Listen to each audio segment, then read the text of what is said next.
Savol. Assalomu alaykum ustoz. Uyda to'rdan ishlaydigan xizmatchilar uyda ishlaydigan bo'lg'achqa qulaylikdan foydalanib o'zining shaxsiy ishlarini qilib oladi ekan. Masalan, bolalarni maktabdan olib kelish, biror ko'rishmalarga berish, tushlik dam olishni uzun qilish degandek. Uyda ishlasa, kundalik ishlash vaqti shirkatda o'tirib ishlagandek to'liq 8 soat chiqmaydi. Balkim 4 soat yoki 5 soat xizmat qilishi mumkin.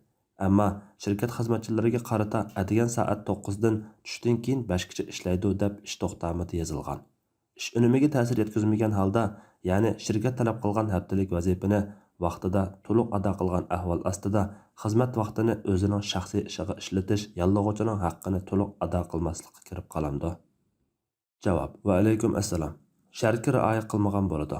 Buning uchun o'zining ishiga sarf qilgan soatni ishlab to'ldirib etsa, ish unimiga ta'sir yetkazmagan holda, ya'ni shirkat talab qilgan haftalik vazifani vaqtida to'liq ado qilsa, yollig'uvchining haqqini yemagan bo'ladi.